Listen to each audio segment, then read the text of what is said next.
Are you tired of feeling run down and exhausted? In our fast-paced world, we're often surrounded by toxins that impact our well-being. I provide holistic solutions designed to detoxify your body and environment.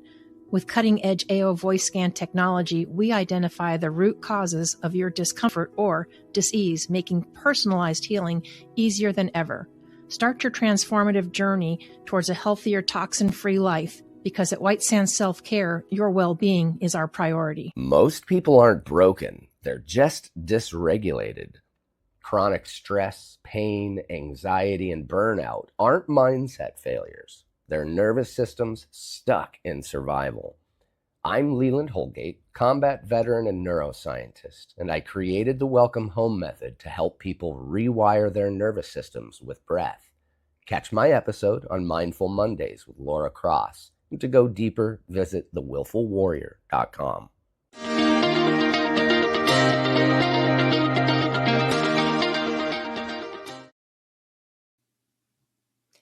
Well, welcome everyone to another Mindful Monday. If you have been struggling with chronic pain, injury, emotional overwhelm, or burnout, then this episode is for you. I have the incredible honor of welcoming Leland Holgate Sr., a true beacon of resilience and transformation. And Leland is not just a combat veteran and neuroscientist. He's the founder of the Willful Warrior and the brilliant mind behind the Welcome Home method. His work is reshaping the landscape of human performance by bridging the gap between science and practical applications. And imagine living in a world where chronic pain, emotional overwhelm, and burnout are not just accepted, but understood as issues rooted in our nervous system. Leland's insights will challenge us to rethink our relationship with stress and clarity. So, having overcome life-altering injuries and chronic dysregulation himself, he embodies the journey of turning adversity into advantage. So I hope you are ready to step off the sidelines of your life because, as Leland would say, you were never meant to be rescued. You were meant to rise. So Leland, thank you so much for joining us. My pleasure. Thanks for having me here. Absolutely. So can you tell us a little bit about your journey and how you got into, because I know you're a combat veteran. That's quite the jump from combat veteran to neuroscientist. Yeah, it's very, very polar opposites, right? Right. Yeah. I joined the military early, and I always joke. I think I made this joke with you. I got tired of being told what to do, so I joined the military. And you understand it more when you realize I came from a military family. So I'm like 15th or 16th generation. My dad was Army Special Forces. He was a Ranger. So you can kind of imagine, without me even opening up details on that childhood, what that was like. So of course, I was ready to exit stage left as soon as possible. And the military was the quickest, easiest, and simplest way to find my way out onto my own. So yeah, I joined when I was 17 and wow. Enlisted in the Air Force. Yeah, you and I kind of both have that. Well, I don't have that many generations, I don't believe, back, but I did follow my father's footsteps in the military, so I can definitely relate to that. So, yeah.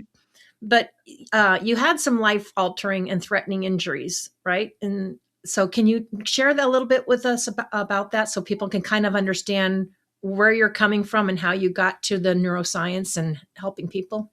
Yeah, absolutely. That will actually help bridge the gap for folks because, of course, as we talked about, polar opposites. How the hell did you go from combat veteran to neuroscientist? That's interesting. So to start, I was part of one of the most deployed squadrons in the United States military, not just the Air Force. I had passed all the tests and went through SEER training and got my expert marksman. Did all of the extra combat stuff that a lot of us in the Air Force don't get to do. So I was tasked to, again, one of the most deployed squadrons in the military. Our last combat arena was Kosovo, if anybody remembers the Yugoslavia conflict.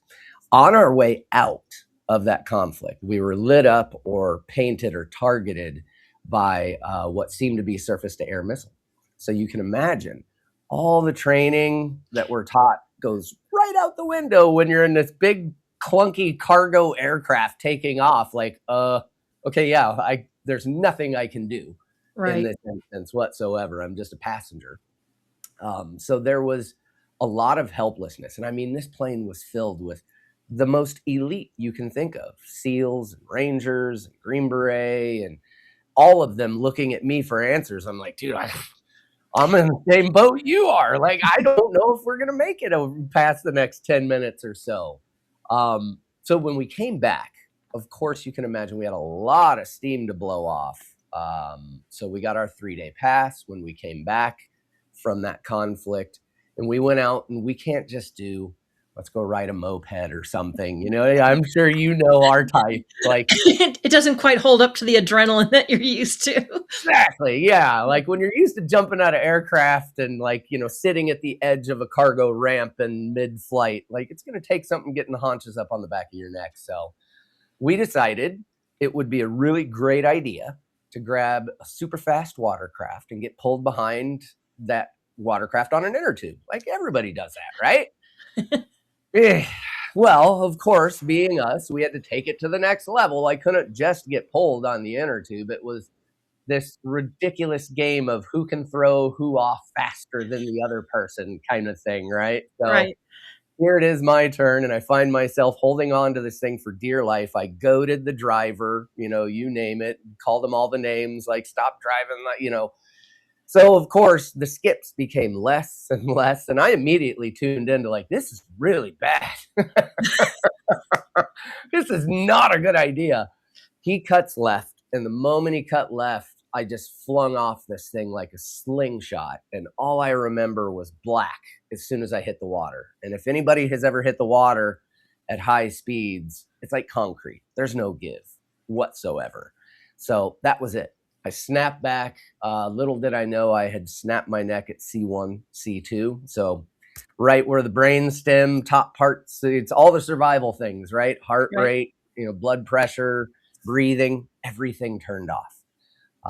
So I'm floating face down. Thank God I had a life jacket on, because at least my brother, who was on a wave runner, could see me, tore ass over to me, picked me up out of the water and wore me like a belt, and just took off toward shore. So we get to shore, and about 7 or 8 people help him carry me onto the shore. And no coincidences, there's a state trooper literally hundreds of feet away, like taking a break or whatever. Right. So he comes over to immediately start resuscitation and gets me back. Thankfully, obviously, here I am. But it was a very peaceful experience. I had one of those out of body experiences where there's no thoughts, there's no wants, there's no connected like desire for any outcome whatsoever. I'm literally just watching this as a nonpartisan, you know, player in this. Like, oh, isn't that interesting type of thing. Yeah. It was the most peaceful experience I had ever had, which is funny enough why my method is called the welcome home method, because it brings you to that place. So extreme contrast, super peaceful experience to slamming down into my body. Obviously he gets me back. I was dead for about 3 minutes and 48 seconds. No heart rate, no breathing. He gets me back. I wake up in the ambulance. And when I come to, it was like I was flashbanged. You know, the Peanuts or Charlie Brown adults, the way they talk. Mm-hmm. That's what it Yeah. sounded like. They're asking me questions, but all I hear is, wah, yeah. And, and then there's beeps and there's lights and there's all of this stimulation. And I have this horse collar on my neck. Oh, don't mind me. That's the AI doing its thing. So I have this horse collar on my neck, and all I can feel is this extreme pain at the base of my cranium called the occipital lobe there. And then I have this guy, finally I can start to hear what he's saying. It's, Holgate, can you feel that? Holgate, can you feel that? Are you with us? And eventually, moving from confusion to what the hell is this guy talking about? It was what are you talking about? Can I feel what? And his answer was something you never want to hear your doctor, EMT, or pilot say. It was, oh no. And the moment he said that, my eyes opened. I'm like, what do you mean, oh no? What? That was the moment I tuned into, hold on, where are my hands? Where are my arms? Why does it feel like there's an elephant on my chest? It's hard to breathe. I can't swallow. What's happening?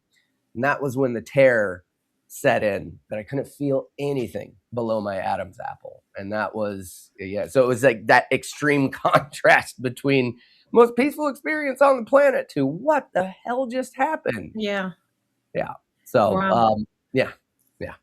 I'll That leave it there for your questions because I'm sure there's oh numerous. no, but that's that's kind of incredible in itself, and that's for one, the fact that you came back after technically being dead for 3 minutes and 48 seconds, which can do damage to the brain and stuff with not having oxygen as it is. But you said you can't feel anything from your Adam's apple down, but yet you could feel pain in your chest, or you said you felt like you had an elephant on your chest. So how do you?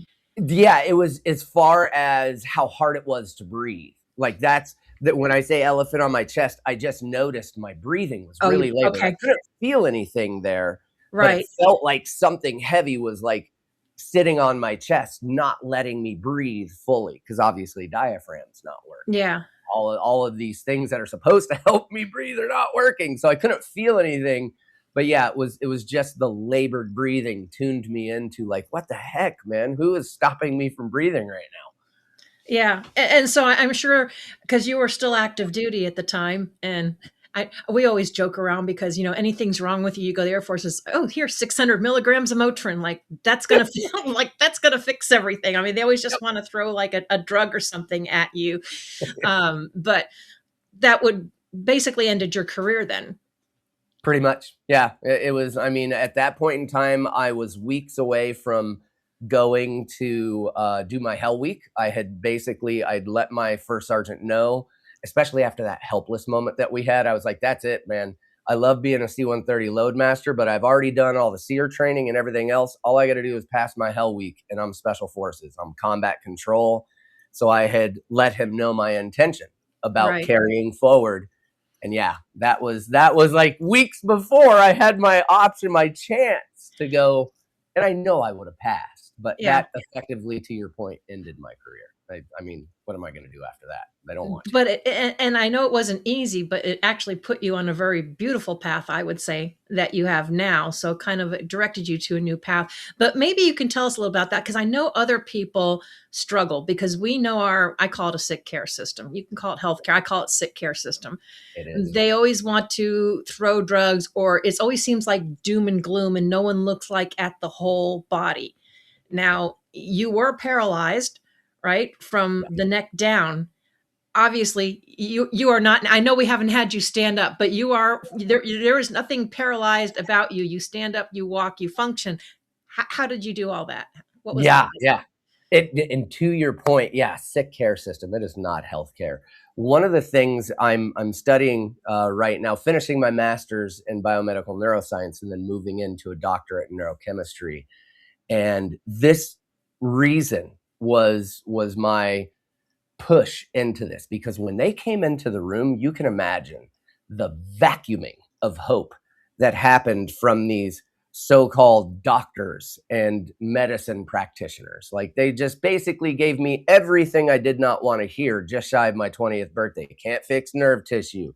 You're stuck like this. We're going to put in wheelchair ramps. Don't worry, you'll have 24-hour palliative care and all this other stuff. Like, how does that make me feel good, guys? You just like vacuumed the jelly out of my donut, and then you're trying to make me feel good about it. Like, this doesn't make any sense to me whatsoever.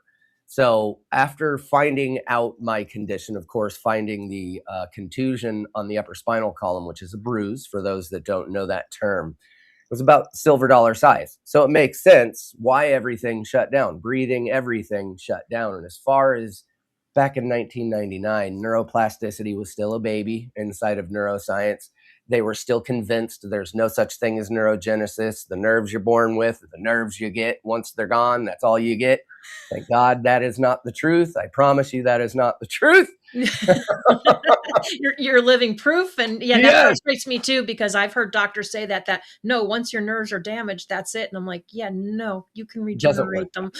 Yeah, does not work that way, or else we'd be dead by the time we were 20 years old as far as life experience. So yeah, it moved from that. And then funny enough, the bridge for me was all of the specialized training, SEER training, POW training, Because in that, they really pound into your head. You're not forgotten. 3 strikes, you're not out. Continue to resist. Keep fighting. We're coming for you. You're not forgotten. We're coming. We're coming.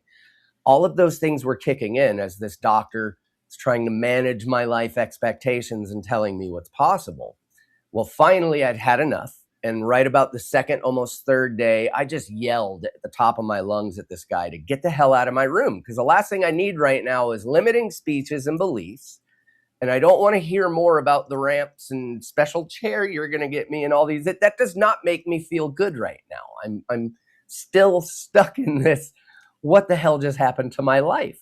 So after I yelled at him, there was this amazing energy that went down my scalenes, just to the edge. It was just a little bit, not a lot. But the fact that that happened and I felt something that I hadn't felt in over 48 hours, like eyes went wide open. And I was like, okay, yeah, no, for real, doc, get the hell out of my room and send my friends in. We got some conversations to have because something just happened you told me was impossible and was not going to happen. So in that moment, I had immediately switched my positioning from, and this is where doctors are super important.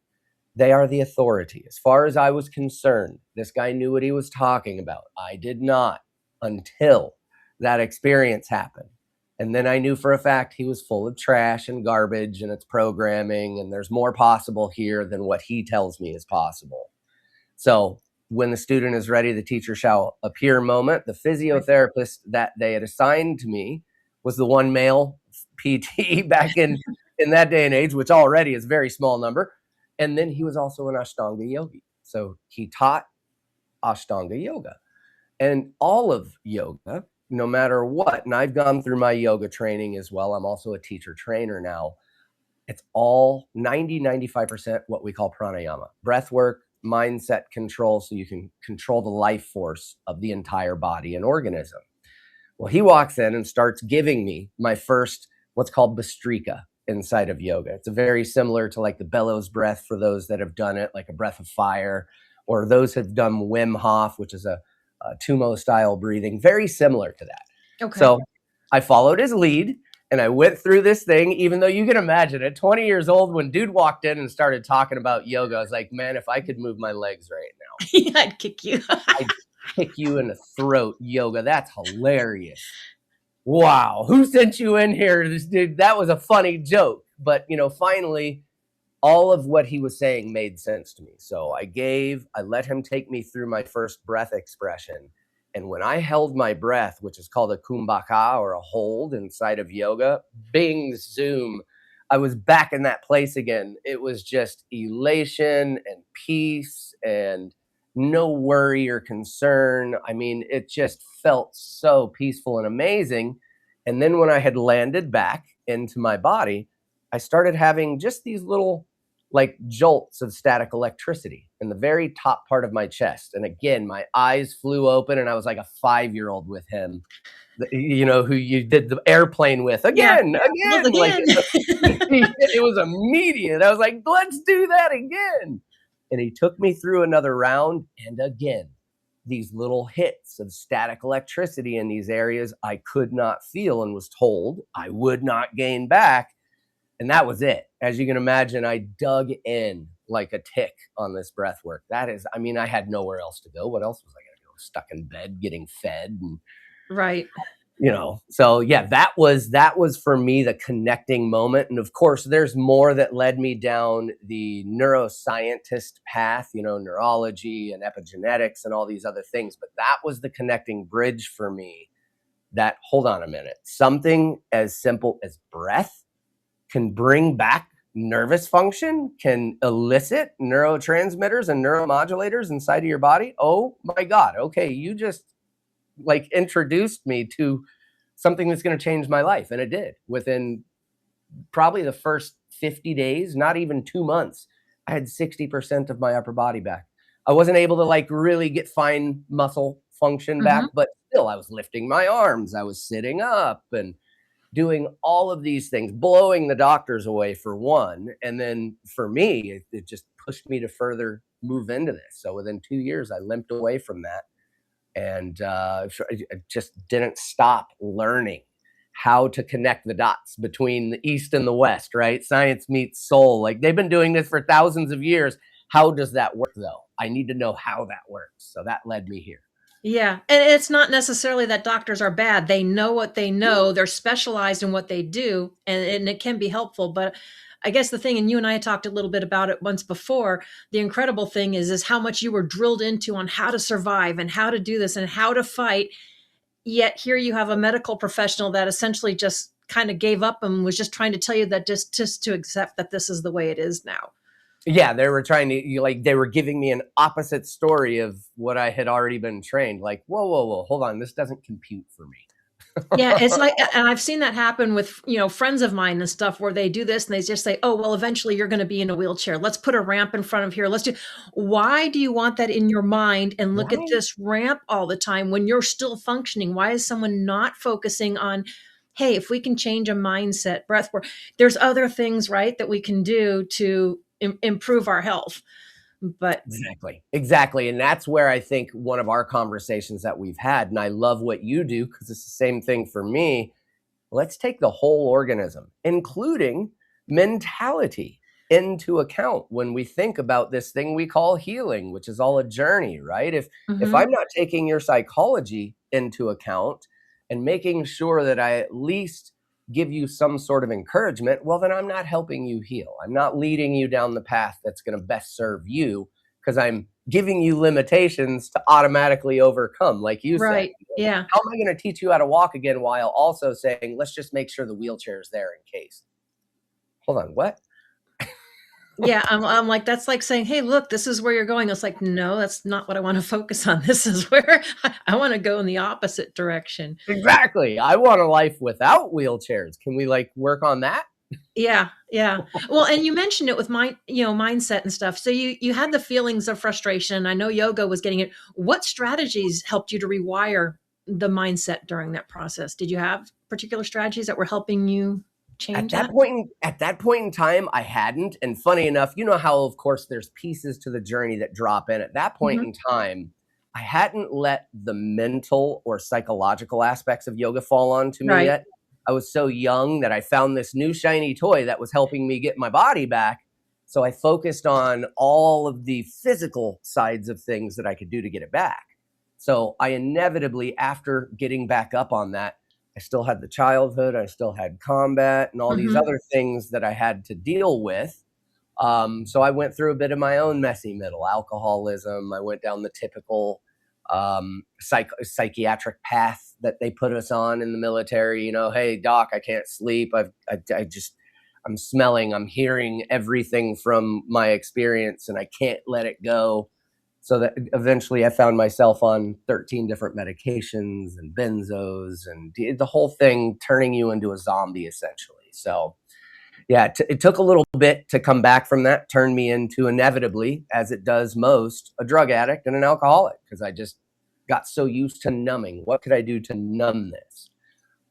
So what I had found was that actually drove me screaming towards the psychological aspect of yoga. And then that was when I had started putting the pieces together for myself that the reason I gained the function back that I did, and keep in mind, in those 10 years that I was in the messy middle, I was losing function that I had gained because of the psychological aspect. So it was interesting. Like I would wake up one day and all of a sudden my feet are numb and I couldn't get them going for like 2 to 3 hours. And I'd have to sit with my breath work and like, what the hell? I got all this back. Why am I slipping backwards? And again, it was the whole aspect that I had to take on that helped me realize this has to be a whole organism care program. I can't just focus on, okay, breath work does this for the body. Great. What's it doing for the mind? What's it doing for your mentality? What's it doing for your mood and all these other things? So it took me a little bit of figuring, but once I finally included more of the yoga pieces, with the neuroscientific pieces, that was when I had struck gold. That's when I kind of figured it out, was, right about 2015, 2016, it all kind of hit me at once. Wow. And so that's another good part, because you, like you said, you have the yoga, and we say mindset. And I've always told people, I always said mindset is everything. And I know you would argue with that, because, and it's, you have proof, it's not just mindset. So maybe you can talk to us about the nervous system, the dysregulation of the nervous system, and what you mean by that. Yeah, absolutely. And I love your entry into this, because this is where we get to look at whole care. And that it doesn't matter what your modality is, it doesn't matter what your mode of healing is. If you're taking all three pieces of the body, the body itself, the mind, and the spirit into Hmm. consideration, you are whole healing yourself or the organism. So when we look at your nervous system, the nervous system is the connection between the metaphysical and the physical, right? It is also the bridge between the conscious and the subconscious mind. It is literally the CEO of this experience. Everything is passed through your nervous system and transmitted from your nervous system. So you can think all the fluffy thoughts that you want, you can say all the fluffy language that you want, but if you're not regulating the nervous system, and by that I mean if you're not upregulating certain happy, relaxed hormones, down regulating certain stress hormones, if you're not switching on very specific neurotransmitters and modulators, all of that positive thought and all of that positive speech is going nowhere. It's literally doing nothing. And in fact, it may even cause further frustration, because there's no joining of the two, which is what yoga is all about. It's all about yoking these two things, or a union of these things. So when you look at regulating the nervous system, it has to come from that place of both the psychological and the physiological. I'm doing this so that I can change the literal chemical makeup of my body and my mind. And then I'm also allowing this energetic release that allows a very big shift inside of the system, which is where all of the psychological healing comes from. So you can't have one without the other, right? You have some Right. that are mentality is everything, some that, your way, well, it's in the middle, actually. It's the two together that work. Yeah, it's kind of like throwing supplements at people, but if they don't change their lifestyle and what they're doing, it doesn't matter how many how many supplements you throw, it's not going to fix. It's like people just want something to cover up so they can keep doing what they want to do, instead of making adjustments and saying this is not good of what I'm doing and making the change. It's Yeah, all together. exactly. Exactly. And to your point, you pointed out one of the broken parts of the healing nature and mindset that we have in this world. You cannot take supplements, or you cannot take a way that works for somebody else and think it's going to work for you. Your body has its own deficiencies, its own needs, and your nervous system is locked into very specific hormones and very specific neurotransmitters. So that's what's great about the breath, the welcome home method that I've created, and the view and the doctor I'm training to become, is it takes a very personalized approach. I have all of these practices. I have all of these different modalities that I can help you with. But the first thing that we do is we step in and I look at your blood work. I look at everything from a psychological standpoint, so I can see what your needs are. And I think you pointed out, again, one of the biggest downfalls right now in this healing culture is we think that person told me this supplement's good for that, I should buy that and take it. We don't know if your DNA methylation is actually going to be able to handle that. We don't know if you're deficient in that. So don't just go taking things because you see a good commercial, please. Yeah, I mean, there's almost kind of like stages, because to people that have done nothing ever healthy, some of it can help to a point, but it's not going to get them maybe necessarily to what they need unless they have people like you. And I love that, because I get so tired of everybody that just thinks, oh, this is my program, this is it, this works for every. Doesn't work for everybody. We're all different. That's why we're called individuals, right? We're individual for a reason. It's not the same. So, Exactly. And I can take two people that are genetically and chemically exactly the same, put them in the same room or same experience, and measure their nervous systems. And did you know I will get two different measurements? oh, I Because believe it. those two people are experiencing things differently, because it's two different nervous systems. So, yeah, to your point. Yeah, it's like every now and then I'll even argue with my fiance because he'll be like, I said, no, you and I can watch the same thing, but we're going to get something different out of it and we're going to see it different. So we would illustrate it or explain it differently to somebody. So that may make sense to you. Exactly. Doesn't mean it's going to make sense to me. Exactly.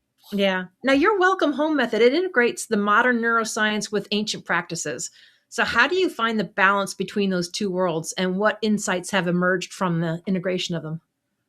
Yeah, funny enough, it's to the conversation we're having now, right? Personalization and personalized needs. Because I found the same thing in yoga and the Eastern philosophies that I'm finding in the Western philosophies. This cookie cutter approach. This breath helps this breath helps that. Okay. But again, my body and my nervous system have very different needs. So I could do that breath you tell me is healthy, and even the ancient texts tell me is healthy, but it might upregulate a neurotransmitter inside of me that is hyper or overstimulated already. So now that breath is actually bad for me.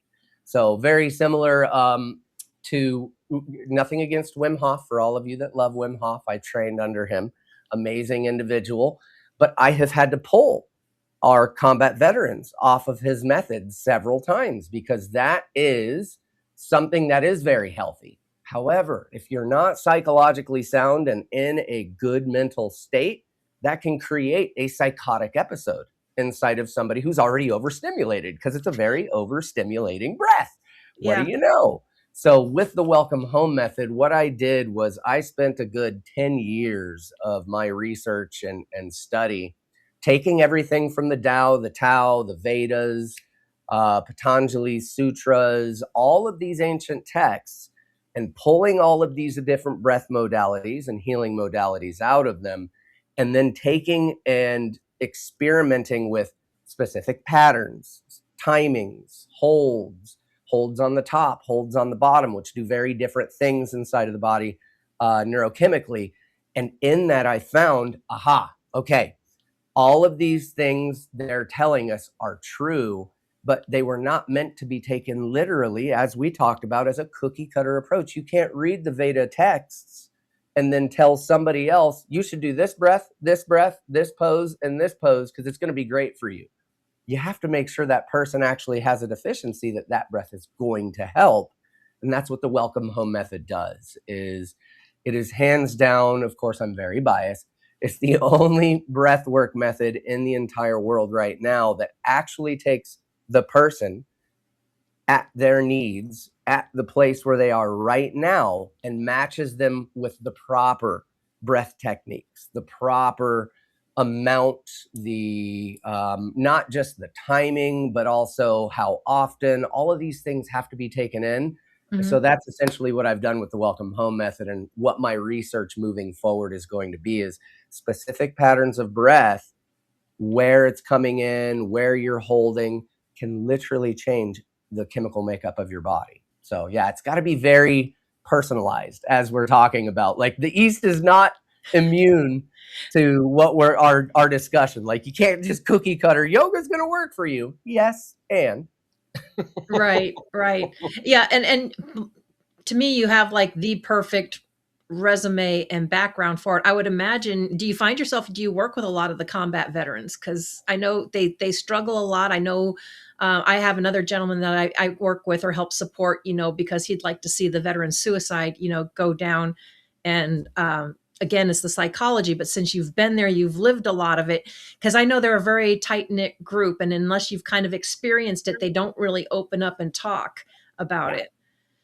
Yeah, and I'd say easily 60-70% of the people that come my way are all veterans. On top of the neuroscience and breath work that I do, I'm also a plant medicine facilitator. So I've worked a lot with some of these organizations and compounds, and very specifically with combat veterans, to your point. So yeah, it's amazing when you speak their language. Of course, they come looking for your opinion versus somebody else that doesn't know what they've been through, doesn't speak the language of darkness they speak, and all that good stuff.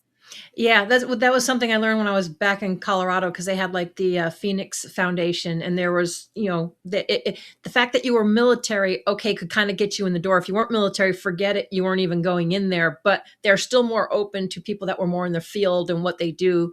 Um, for whatever reason. I mean, I can understand, because you go through and you see a lot more than what most of us, see and experience. But Yeah. yeah, Yeah. And even when it comes to yoga, they still walk in a little skeptical because, it's yoga. Like, okay, tell me how this is going to heal me. But because they hear I'm a veteran, they're open to the conversation, which is amazing.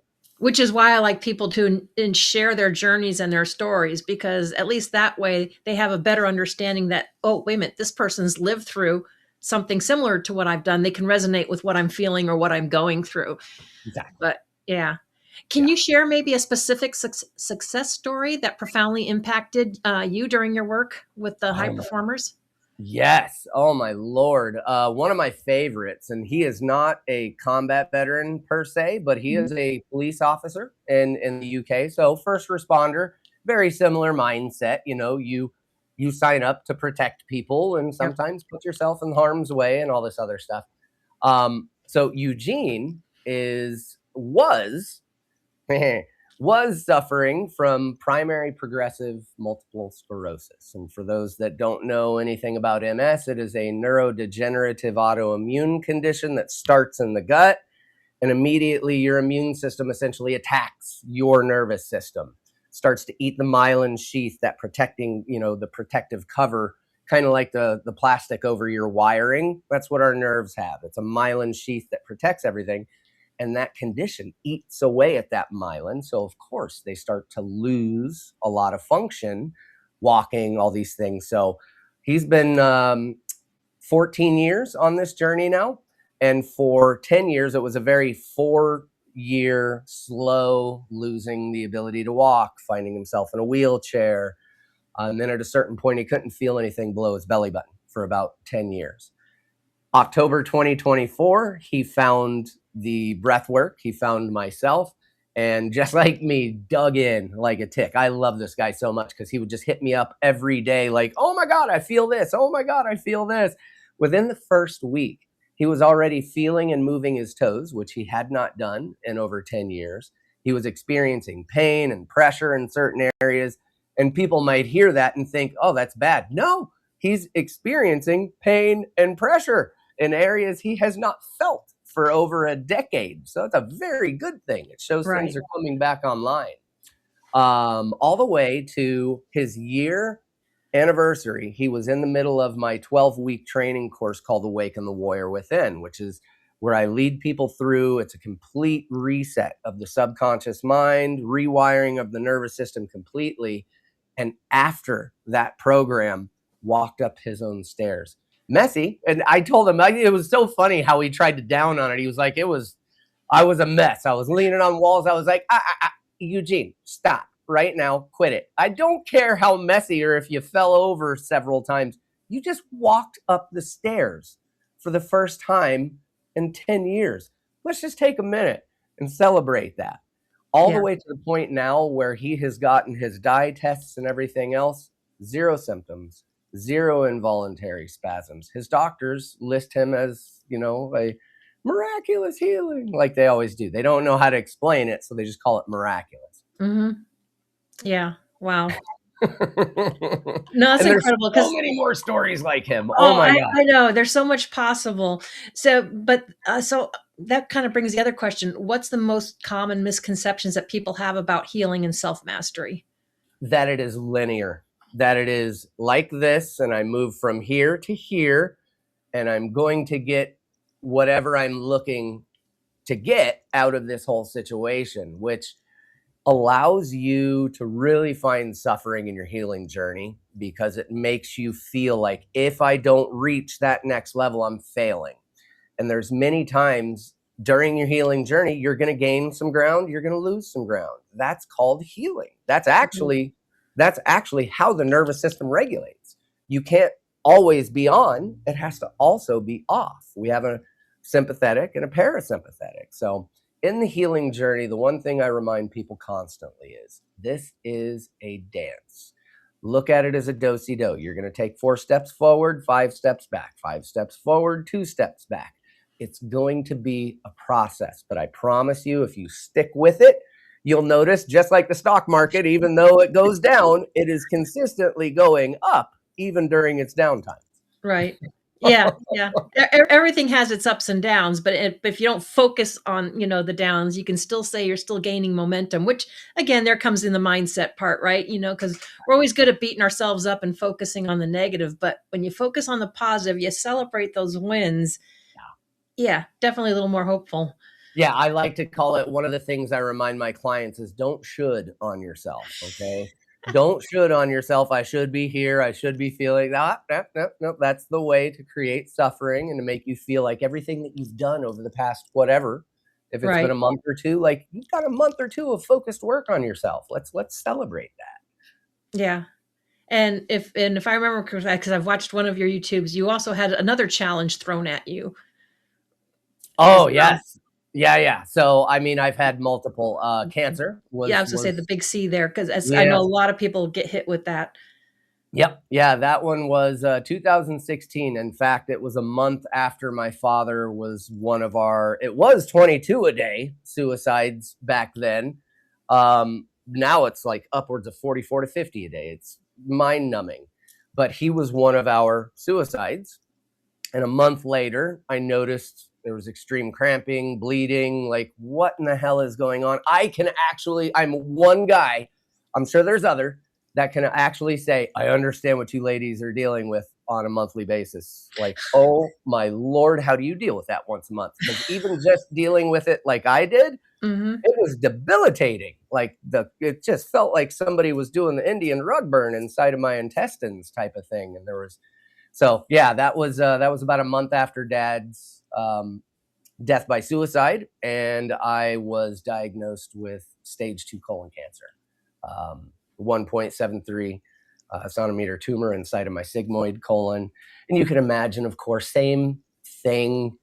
The freaking conversation that came from the doctors was just like, oh, I'm so glad I was in the position I was in then to like take his onslaught. Like, I am so glad I have the education that I have, because you would have just scared the living crap out of me. And I think I would probably die tomorrow based on your prognosis. My Lord. Yeah, between chemo treatments or cutting it out, removing it, or putting a bag in, or that's their normal go-to. Especially with colorectal. That's what they wanted. 6 feet of your colon is going to get cut out, and we're going to give you a J turn. Don't worry, you'll get to crap in a bag the rest of your life. Like, can And you do my that? guess is that you took care of it and you still have everything. I have everything, because I immediately said, nope, I'm good. If you're telling me that, here's the thing that a lot of people don't realize, that they'll tell you up front, but you're not honing in on it because they're fearing you to death to do these things that are not, I'm sorry, they are not medicine. Carpet bombing your body, which is chemotherapy with radioactive isotopes, is not medicine. Radiotherapy, which I have heard many people die after that, because you're literally microwaving your body and cooking your flesh. Like, all of these things, when I paid attention to what he was saying, would extend my life by years and give me the chance, blah, blah, blah. I'm like, hold on. So you're telling me I'm going to be crapping in a bag for the rest of my life. You can potentially extend my life by 3 to 5 years, but you can't guarantee anything past that. Yeah, I think I'm good with what I got. Like, if I can't figure this out, I don't want the next 3 to 5 years of my life to be horrible until I pass, because I Right. went through your so-called healing pathways. So yeah, I said no and immediately started fasting. That was when I also dove into nutrition. And what do you know? Nutrition is 80% of the battle, my Lord. And now I'm not technically a nutritionist, but with all of the study that I've done, my first book actually that I wrote is called Nourishing Resilience. And it is all about healing the body through fasting and macronutrient control, which is literally put the right things in, you get the right things from the body. What do you know? Healing on its own. It's amazing how that works. And it's kind of something my father has always said. My father's always said, it's about the quality of life, not the quantity. It's not how long, it's the quality. Yeah. Yeah. If you're telling me you can only extend my life by 3 to 5 years, A, that sounds horrible. And then B, the way I'm going to be living for the next 3 to 5 years, no, I'm I'm good. going to feel like hell during that, because most of the times it knocks the snot out of you and it starts yeah, yeah. Yeah, exactly. So I'm going to be what? Sickly and skinny and like just malnourished and horribly like mentally hit for no. I'm fine. I would rather meet my maker than deal with any of that. Oh my God. So yeah, I went down that nutritional path. I just dug into yoga even further. Again, educated myself on actual nutrition, not Hmm. this dogmatic way of being. If people demonize certain things, if they tell you you have to eat a certain way, run the other direction as fast as you can. I'm sorry for those of you that are vegan, that look down on meat eaters and all these other things. If you're telling me I have to fit into a box, you have already shown me you know nothing about neurochemistry, you know nothing about biochemistry, and you're following dogma inside of diet. And I don't do any of that. Like, it's, again, what does your body need? Let's give it that. Yeah. So, as someone who has helped many reclaim their internal authority, what advice do you have for those struggling to trust themselves after a period of emotional turmoil? Yeah. So, one of the biggest things that you can do for yourself is in those moments where you're unsure, right? And you're looking for that way. Remember, you know the way.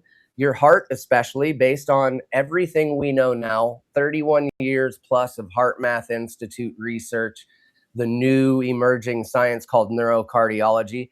Your heart is your main brain. You have 40,000 neurons on the backside of that beautiful thing that is not just a pump. It is a helexical actual, it's the Fibonacci sequence spun onto itself and is where your energy actually comes from. Not to mention 80 to 90% of the signals between this guy and this guy go that way. That should tell you who the boss is, not this guy. This is a lieutenant to the general. This is your main brain. So when somebody is trying to find their way, what I suggest is give yourself 2 minutes, literally 2 minutes, to act like you have nostrils on your heart and just breathe nice and even, sit there in stillness and feel in to what this person is telling you. Feel in to that possibility. Feel into these things, and you will immediately get these knowings. You'll get these little intuitive hits. And now we have science even built around intuition. It all comes from your heart. You innately know what's good for you. You innately know what's best, even better than I do, because you are your own CEO. Yeah. I love that. That's what I always tell people, because I hate when people say, "Oh, well, the doctor said I have to do this." So that's their opinion. Doesn't mean I don't care if I don't care if doesn't it's mean I me. have to take it. I'm like, Exactly. mine has gotten to know us where they're like, "Are you open to doing this, this, and that to bring that up?" Nope, I've got it. We can bring that down ourselves. I'm good. Thank you. Exactly. I'm like, thank you. Exactly. Yeah, I don't care if it's me. If it does not jam with you, don't go forward with it. Like, you know what is good for you. You do. Yeah. So, Leland, you've got your YouTube channel, right? The Willful Warrior. What can people expect to find on that, on your YouTube channel? So you can nerd out with me. You can, I get a little more detailed on the nerdy neuroscience side of things. And there's also a minute expression called 60 Seconds to Freedom. It's actually what I used when I was going through all of my things and coming off drugs and all that stuff. It's great for those that are dealing with pain. So you can go in and literally within 60 seconds, turn off the nociceptors, your pain receptors, all these different things, and shift your expression in that minute. And then there's also a 5 minute expression as well for people to try. So you can nerd out with me, or you can try a little bit of the breath work to see if it's something that speaks to you. Yeah, absolutely. And then you also have an email list. So if people want to connect with you, that's a good way for them to. Yeah, absolutely. Yeah, they can connect through the email there. They can also they can reach out on my website and contact me through there if they would like as well. So multiple ways to get a hold of me. Even if you message me on the YouTube channel, like, I'll answer you. Nice. Well, we got about 5 minutes left. So what do you want to leave everybody with, or what do you want to make sure they take away from this episode? Yeah, so if I could tell you one thing, it's what we just talked about. You are absolutely qualified to take care of whatever you need to take care of right now, including myself. Nobody outside of you knows what's best for you. Allow yourself to just recognize I'm proof. There's plenty of other people that are proof. I'm sure you have stories that are proof that you are not stuck with what you were born with. You are not stuck with what you were given. You are not stuck with the fallout of the decisions that you've made in your life. It is never too late to make a shift and a change. And it is simply allowing yourself to get more intuitive, silence down. And one of my favorite neuroscience principles that I teach from is silence down the noise. And you'll allow that signal that you came into this life with to turn on and tune up a little bit further. You are perfectly qualified to be the hero that you've been waiting for. You are the hero that you've been waiting for. The answer to the question you've been asking this whole time. Yeah, I was like telling people, I was like, your body is your best MRI tool. You just have to know how to listen to it. Absolutely. Which Yeah, takes some slowing down and, and not being caught up in one rat race or another to do. exactly.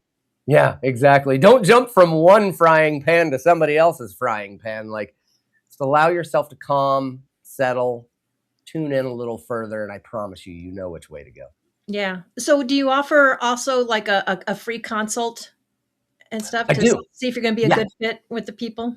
Yeah, and if anybody wants, they can reach out through that contact form there. I'll send them my Calendly link, and we'll jump into a clarity call. I love to do that because then, of course, I can find out what are your challenges, what are your goals, and that's one of the keys. Again, not that I don't downgrade other medical professionals or doctors, but if somebody's only focused on your challenges and they're not focused on your goals as well, again, find somebody else that's going to take the whole thing into account. Like yes, you have challenges, but remember, you also have goals. You Yeah. have things you want to do in this life. The challenges are not holding you back. Sometimes it's because we're not focused on our goals that those challenges are here. And a lot of the work you do with people, you do online as Yes, well, right? yes, that's the But then beautiful part you is, have retreats too. yeah, we do live in-person retreats, and then I have events which we're going to really kick up moving into like fall of 2026 and 2027. So I want to do more live stuff out there. But yeah, 80-90% of the stuff's online. So no matter where you are, I got you. That you do. So, Leland, I want to thank you for taking the time and sharing your journey and stuff. It's absolutely an honor, and it's incredible and amazing what you have done. I love having people like you on so people can see that there is hope, there are other answers. So I greatly appreciate you taking the time. My pleasure. And thank you for having me on. I love making these like-minded connections. Oh yeah, absolutely. I can think of a few people I could probably connect you to. I mean, being a veteran myself, I know a lot of people that have struggled, and I just always believe together we can do more. So, the more we can collaborate, the more we can get those suicide numbers down, healthier people. Yeah. Amen. Collaboration is a key on that for sure. Yeah, absolutely. Well, everybody, I want to thank you all for joining us. If you have any of these struggles or you have questions, please reach out to Leland. As you can see, he is a worth of a whole host of knowledge. He's got a lot more. We just don't have time to cover it all. So reach out and connect with him. And thanks again, Leland. Thank you. Everybody have a wonderful Monday, and we will see you all next week.